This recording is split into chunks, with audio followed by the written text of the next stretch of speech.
আসসালামু আলাইকুম রহমতুল্লাহি ওবারাকাতুহ। বিভিন্ন দুরূদ শরীফ পাঠের ফজিলত ও আমলের বিবরণ। দুরূদে ইব্রাহিম, ফজিলত ও আমল।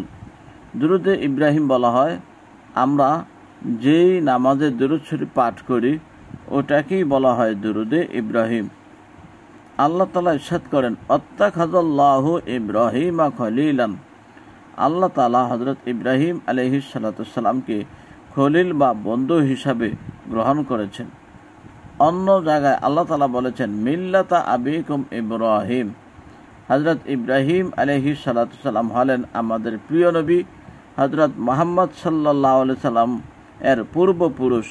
নিম্নলিখিত দুরূদ শরীফে হযরত ইব্রাহিমের নাম উল্লেখ করা হয়েছে, এজন্য এই দুরূদকে দুরূদে ইব্রাহিম বলা হয়ে থাকে।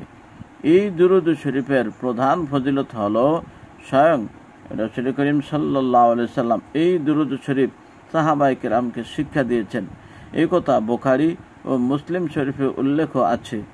এই দুরূদ শরীফ দুনিয়ার সকল মুসলমান ফরজ, ওয়াজিব, সুন্নত, মুস্তাহাব ও সকল নামাজেও রাসূল সাল্লাল্লাহু আলাইহি সাল্লামের আমল সুন্নত হিসাবে তাশাহুদের পরে পাঠ করেই থাকে। নিয়মিত পাঠ করলে আল্লাহ তাআলা তার গুনাহ রাশি মাফ করবেন, সকল বিপদ হতে উদ্ধার করে দিবেন। তাহলে চলুন সেই দুরূদ শরীফটি আমরা শিখব।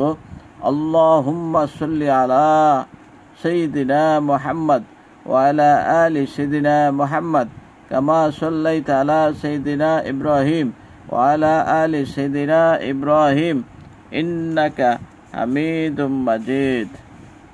আল্লাহুম্মা বারিক আলা মুহাম্মদ ওয়া আলা আলি মুহাম্মদ কামা বারাকতা আলা ইব্রাহিম ওয়া আলা আলি ইব্রাহিম ইন্নাকা হামিদুম মাজিদ।